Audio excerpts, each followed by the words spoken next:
Welcome to our infirmary. Here at Fort Loudoun, it would have been a team of people helping you. We had Dr. Maurice Anderson.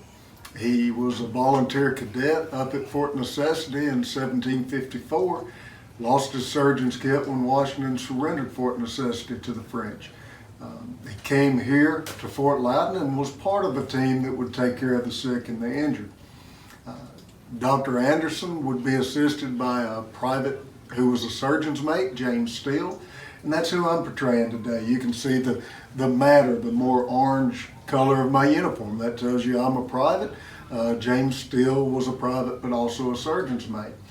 And there were also soldiers who were allowed to bring their wives with them through a lottery system. And those wives had to show some service to the community, the fort being the community. Oftentimes that was accomplished by being a nurse, taking care of the sick and the injured. And so much as you would expect in the modern age, if you went to get medical care in the time of Fort Loudoun, it would be a team of people taking care of you. Now, a lot of the treatments would be a means to stimulate your central nervous system. The idea that if you're sick, your body's not working properly. We need to startle it back into a proper functioning. So we may do things like extract a tooth, or bleed you, or puke you, or purge you. And for extracting teeth, Mr. Ron, if you were feeling poorly and I suspected a bad tooth was causing your problems, I'd first take this fairly clean hand you see here. It's clean again. And now I'm going to stick these fingers in your mouth and pry around and see if we can find that spot that's loose or tender. If I do, I could put this part against your gum and allow the hook to drop over the back of the tooth. And as I turn, I get a great bit of pressure on that tooth. If everything works perfectly, I could just roll that tooth right out of your head. Now, if, however, Mr. Ron was to put off coming to see me and that tooth got weaker, and then I put such pressure on it, this could break it into smaller pieces and do him no good. Or if the tooth were holding on rather stubbornly, and I made the mistake of letting my pride get involved, just turn harder, use more strength, I could actually break off part of the jawbone. So hopefully I would catch it before it got to that point. And I'd move over to the goat's foot elevator. It has that name, as some thought it appeared a great bit like a goat's foot. I don't see that myself. It looks more like a bird's talon to me. But with this, I can get behind the tooth and pull. I can also use this portion to work my way down into the socket, that hole the tooth sits in, and sweep to the side to pop through the nerve attachment and lever the tooth up out of the jaw. We'll be glad to demonstrate this on Mr. Ron here in just a bit. Staying on that same side of the body. If you had blunt trauma to the head, you were hit with a war club or the butt of a musket. If that wound didn't kill you immediately, it could still cause the brain to swell in that enclosed spot. And because the brain's enclosed, it doesn't have a lot of room for that swelling before you're dealing with brain damage, blindness, even death. So what I need to do is cut a small patch through the flesh there in the top. I would take my retractors, my double retractor and my single retractor, and I'll pull that flesh back. And if you're awake, you want to hold your head steadily, sir, as you imagine that jerking to the side at a time like this is just going to take a terrible day and make it even worse. And we'll need to use that flesh again at a later point as well. And I would press down and twist to remove a small disc, a circle from the skull. Common practice being to hold on to that disc of skull, keeping it moist in a vessel. And as the pressure and the swelling have gone down, I'd actually put it back in place and sew that flesh back over it. But if you've ever been sawing on something as part of a craft, you may have noticed how sometimes you get off from your mark and you wind up making a larger cut than you meant to, trying to get back to where you started. If I do that in this practice, and I wind up with a hole that is bigger than the disc of skull I've created, or if I damage that disc of skull or drop it through the cracks in the floor, I still need to find something to cover that opening. And quite often that would be a coin, hard money. So you have the opportunity today to walk out that door a bit wealthier than you were when you walked in. We can do that for you here today. But that is the trepanning or trepanation. It was often used in those cases of blunt trauma to the skull. I believe it was likely done to at least one and probably two of the soldiers here at Fort Loudoun. We have records of a soldiers dying suddenly from a fall, but I don't get a time on how quickly he died. If he lived long enough, if there were an impact to the head, then there's a very strong likelihood that would have been used upon him. We had a corporal who was part of the crew firing a swivel gun, a small cannon, celebrating the king's birthday. And that tube blew apart. The commanding officer believed that it had been overcharged, but the corporal was injured. It said that it took off over half of his face. He never regained consciousness. He died the next day. Well, that's clearly a head injury. I think it's very likely that that would have been used on him in that time. It was also used in cases where you were believed to be possessed of evil or unsound of mind in culture after culture across much of the globe. And I've often wondered about that. If you endured something so terrible as that based on someone else's accusation, when we think about it, what does unsoundness or evil often look like? Have you ever been just terribly angry and you think back on how you must have come across? When you get mad enough, you have to seem a bit unstable or a bit evil. And of course, the threat of the trepanation may have been enough to make people watch their manners a bit better. I don't know, but I'm sure some went through it that suffered no ailment that called for it.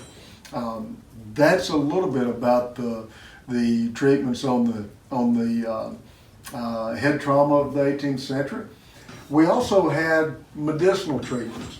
If you were congested, you had that gunk in your throat and your nose, your head, you were having a hard time breathing. The oil of camphor that some of us still use today was around in the 18th century. You could put a bit of this oil of camphor in your vaporizer, set the lid upon it, and then put these feet upon hot coals. As those oils warm, they become much stronger, just as food does when you cook it. You may not smell the food at first, but after the heat's been on it, it becomes a much more powerful smell. We also had inhalers that worked in a similar manner. You put your oil of camphor, your spearmint, or other medicinals in here and set the lid upon it. By rotating, I open up more airflow through these holes. And as you inhale, you get all of the airflow that's coming through these holes is going to be delivered into your body. If you try that just using the bottle, you have to leave a gap to allow for airflow. And so you're going to lose some of those vapors off the side of your head. This never goes bad. It can be passed down for generations just with that knowledge of what to make and how to care for it. But it's not a temporary use delivery site. Now, if you were injured and had a broken leg, let's say, sometimes we get the idea that a broken leg in the 18th century meant amputation, but that's not always the case. A simple break could be set. They were setting bones long before the time of Fort Loudoun. You line that bone back up with itself. You put a good splint upon it to hold that bone good and steadily, and eventually that bone should fuse, should grow back together. But if it were a compound break, if it was broken in a number of places, sticking through the skin, that was a wound we could not fix. And if we left it untreated, it was very likely you were going to die from that. So we couldn't fix it as it was. It was unlikely to fix itself. And the only option that really left us was to turn it into a wound we could manage. And that means amputation. Now, while the implements I have here look pretty poor to us today with our expectations, they were incredibly advanced compared to where they had been. Earlier amputations, we didn't know it was a bad idea to cut through bone and flesh evenly, so we did. Leaving the bone showing, the bone would blacken, it would flake off, the patient almost always died. But we knew they'd die if we did nothing. We had to give them some chance. Early amputations, we did not have a good way to stop the blood above the knee, the upper leg. Your earlier tourniquets just did not do a sufficient job, so your patients would typically bleed to death even with the use of pressure points. But by the time of Fort Loudoun, the screw-in tourniquet takes care of that problem. It gets better pressure. We can amputate higher, more successfully. And perhaps the most horrifying to me Your earlier amputations, we did not have a good way to stop the blood after the limb was removed. So frequently the solution there was to dip the stump in boiling oils. If that's not torture, it's hard to imagine what is. But by the time of Fort Loudoun, we have another means. So now we know to go through the flesh and to the bone, but not through the bone with this capital knife. And once that's done, I'd choose one of my separators. If it's the upper arm or upper leg with one bone, I'd use the one with one hole. The lower with two bones, use the one with two holes. I'd slide this into the cut we've made. Your bone would stick through like my finger does, and as I pull back, I'm separating flesh, I'm exposing bone, but even more importantly, I'm preserving some of that flesh that's going to come back like a natural cover and help cover that tip of the bone when we're done. And the next thing I do is saw through the bone. For smaller bones, I can use the metacarpal saw. Larger bones, I'll use the capital saw. And I like to talk my patients through this first, kind of put their minds at ease. But in a few moments, ma'am, when we get to this stage, that leg will no longer be attached, but the amputation's not complete. Instead of dipping that stump in boiling oils, I will instead use my tenaculum. Those arteries draw back in a bit when they're cut. So this allows me to go into the stump, hooking the arteries, pulling them out just ever so slightly.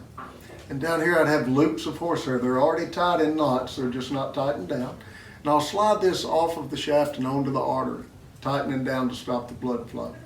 Ideally, I'd want to use this on the veins too, but if you imagine a battle has just ended with multiple people hurt, if I spend that much time on the first person, I won't have the time to get to the others. They won't last that long. So in that case, I'll use this on the artery still, but I will back off to the cauterizing iron and use this to seal off the veins.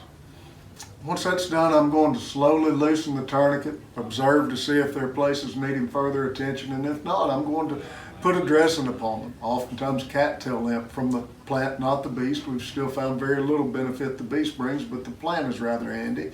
Linen bandages. I'm not sewing the stump back up yet. We actually wish to observe the wound for a few days, see that healing process, and believe that the formation of pus was a good thing. It showed you were getting through some of the most painful parts of that healing process and on the road to recovery. Now, oftentimes people will hear about the formation of pus and think, well, this is an age before the antibiotics. And indeed, had we had every antibiotic known today, we'd have cast them all aside as worthless because we're looking for rapid results and they just don't work that quickly. But an infection is not necessarily a death sentence in colonial days. It depends on where that infection's going. Small group our size, there's probably infection on 2 or 3 of us. I'm clumsy, I keep one pretty much all the time.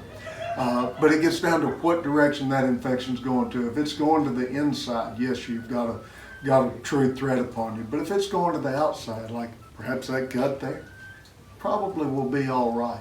So the infection doesn't mean that it's a death sentence. It really depends on how that infection is moving. That's the amputation, and all these changes, these improvements, came about as society changed. In an earlier age, your care after the battle was pretty much reserved for your wealth. I mean, with the fall of the Roman Empire, you don't see the common soldier getting care after a battle much.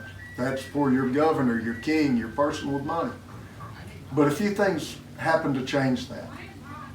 One is fewer European armies are being filled with mercenaries, paid foreigners fighting for your country. Now, your nations are still using mercenaries, but they're not using as many to make their armies. So there begins to develop this sense of this person was injured fighting for our collective country. We owe it to them to try to take care of them. So you see more people qualifying for medical care. And then you see the change in weaponry. You see an earlier age where your battlefield wound may have come from an arrow or a spear or a sword, and certainly there were impact weapons that would shatter a bone, but you don't see as many as what would come when black powder is pushing lead musket balls. So you wind up with more broken bones that are broken in a manner in which amputations are required. Point is, as weapons change, more injuries require an amputation, and at the same time, more of your fighting force qualify for medical care, and that leads to greater practice, greater observation, greater improvement. We even know on the part we talked about earlier with the separator, where they did not just come up with this idea and everything worked perfectly. There was trial and error with that. We know of surgeons who wrote about making the cut, slipping the separator in place, pulling back but pulling to the wrong direction. So instead of preserving flesh that would eventually come back and cover the tip of the bone, what they had was bone extending far beyond where the limb was. And in a great show of integrity, I would argue, that surgeon wrote that he feared his mistake would lead to the patient's death, and later came back and said, indeed, my fears were realized. How often are we going to document that we did something wrong and it caused someone to die? Some still would hold that much integrity, but I think most of us would want to write that a bit differently. I'm grateful that he wrote it, though, because it gives us that window, and otherwise I would think, all right, it was suggested, it was tried, and we had a new thing that worked great. It was still a learning process, like most that we pick up upon. But that's the amputation from the time of Fort Loudoun. We had a number of different medicinals that were used. A lot of them were used to stimulate the central nervous system. So for some of you that came in earlier, we talked about that more earlier, but it's the idea that you're sick, your body's not working good, we've got to startle it into a proper function. Some of us have grown up in the modern age with that. If you had an older relative that believed, all right, you're sick, you've got a fever, we're going to cover you with blankets and sweat that sickness out of you. That's 18th century as can be. If you have the relatives that thought you're sick, we need to make you throw up or go to the bathroom or both. That's 18th century. I don't remember Grandmama ever using the phrase stimulate the central nervous system, but she sure followed some of the practices of the age. So we're not completely away from some of that. But one of the things that stood out to me was the green blister beetle known by the name of Spanish fly. You know, that's a blister beetle, and it was used in a couple of ways. It could be mashed up, and you have basically applied mashed up dead bug to the body. That's a blistering agent. It will raise blisters. Why would we want to raise blisters? We did it for different reasons. The one you've probably already guessed, stimulating that central nervous system, but also they believed in this age that fluid around your vital organs was a bad thing. Say around your heart or lungs. Most of our cultures were way too dirty to be able to do invasive surgery. That would be a death sentence. But we've all seen blisters in our hands, our feet. I thought if we raise that fluid, that's got to be the same fluid. If we raise it to the surface of the body and then we lance it, we cut it and remove it, that's got to do some good. Now, folks, I don't recommend going home and trying it. It's not the same fluid, but I admire the thought process they put into it. They were looking for a way to accomplish what needed done. They just happened to get some things wrong. We would also use that blister beetle to stimulate the central nervous system in a whole different manner. And this one's incredibly dangerous. But it would be dried, and it would be almost turned into powder with your mortar and pestle. And if you took a tiny amount orally, it would definitely stimulate your central nervous system. You may get a fever. You would definitely have your heart rate increase. If you think about the phrase bouncing off the walls, that's the result. You'll be paranoid. You won't trust a soul. You won't be able to be still. Sounds horrible to me. But if you're wanting to stimulate the central nervous system, there's no doubt it's doing that. That's very deadly. Too much of it will kill you. And as a reference, every year, 1,000, 1,200 pound horse will die from ingesting that. If it's alfalfa from near an edge and those bugs have been in the edge of that field, if it will kill an animal that big, you can certainly bet it's dangerous for us. But it was a part of our medical treatment in the past. There was bloodletting. I often hear about leeches. And leeches were in use in the 18th century, but they weren't typically as preferred by the military. Leeches are messy. You have to keep them alive. You might argue that they're lazy because you got to feed them enough they don't die, but keep them hungry enough they maintain work ethics. Well, we prefer mechanical means. It's a little bit like raising children with the leeches, but with these, we can just rid your body of the blood. If we thought the heart was always making more blood, never stopped, and too much blood going through your veins and arteries led to friction. The friction caused the fever. Well, we knew how to solve that, reduce the blood volume. And while there are many different devices used for that, two of them that were used quite a bit would be your Fleam and your Lancet. And one of my favorites is known as the Scarifier or Scarificator. Every one I've ever seen looks like a music box. The ones that are of the 1700s will usually be rectangular or square on the base. The ones of later periods, the 1800s, will be round on the base, but they're spring-fed blades. They don't go terribly deep, but they go very quickly.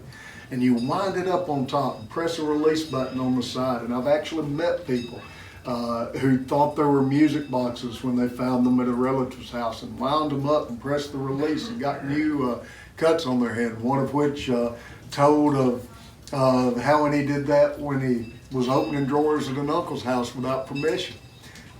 His family then lovingly bandaged him up and then lovingly whipped him for prying and opening drawers. So I'm not saying use them as a training device, but it's a possible use, I suppose. But if I need to rid you of some of the blood, I won't merely just make the cut. I'll tie a tape tightly about your wrist. I'll have you open and close your fist to swell the veins. I'll soak that forearm in pretty hot water. Grab the fingers, pull them back toward the elbow, forcing those veins up top. And then I'll come down and open the vein. I still have a problem. Rolling veins were an issue in the past just as they are now. A patient anticipating what's coming, jerking away is an issue. You might jerk down and away and we get no cut. Panic and jerk straight back, we'll get far more cut than we want. Thank you for volunteering, man. But I can't completely reduce those problems, but I can't completely eliminate them, but I can reduce them to a large extent with technique. Put my blade over the vein. I tap it in place. I'm getting right in there instead of that slow, steady pressure that's more likely to roll. And I'm also giving you less time to anticipate what's coming. I could let that tape loose, let the blood flow more freely. If I believe more blood should be taken, rather than make a separate incision, I could heat up this cupping glass and put it over the incision we've already made. That's going to suction more blood out. I can collect that in a bleeding bowl if I wish. And sometimes they had dents in these to show how much blood had been taken. But there was misunderstanding in this age that you had more blood than you actually would have. So, about twice as much blood as what we would actually have is what they believed you had in your body. And if you're a wealthy person with many people tending to you, especially if they weren't communicating with one another very well, you might have quite a bit of blood taken from you. Certainly it was fatal for some, and debate about a number of early leaders dying as a result of that. Washington was being treated for what's referred to as an infected throat. Some believe that bloodletting was what killed him. Others believe the infected throat's what killed him. I won't pretend to know, but I do think that if you're suffering from such an illness and you're needing that oxygen-rich blood, you can make a pretty strong argument that the depletion of that oxygen-rich blood didn't help you anyway. But that's the bloodletting from the time of Fort Loudoun. Always a crowd pleaser as lunchtime is rapidly approaching, the cloister. It's an early version of the enema. Kids, if any of you haven't heard that terminology, ask your grown-ups over lunch. They'll be glad to explain it to you. Mercury was sometimes used in this. Cold coffee was used in this. A number of different medicinals were used in this and then put into the body. Steep teas were in use. We might have you take medicines orally, and this is another way that we could have you take it orally. We had the poultices, the rubs that will still be used in the modern age, but we also had pills. We'd grind up our medicinals with a mortar and pestle. That's a compound where you need different amounts of different things mixed together. Use your pill towel to measure them out. If you want it in pill form, mix a bit of wax in with it and you've got a pill. But it was definitely an age of great attention to the patient. They got a lot of things wrong, but they were certainly studying the patient. They were making those observations and trying to provide the best care. I would argue that it's the foundation of modern treatment today, even though a lot of things were wrong. We're no longer shaking an olive branch over your head saying you're sick because of your sin. We're realizing some really sinful people tend to live a long life and some really good people die far too young, so we're coming up with medical theories. Well, some of them are wrong, some of them were right, and so we're building on that process of gaining knowledge. That is hopefully something that always stays at the forefront of treatment. All right, it sounds like we've got about 5 minutes before divine service, so I'm going to need to close the infirmary for now, but I'll be glad to come back and work on any of you who are feeling poorly later. Thank you for coming to Fort Lyman.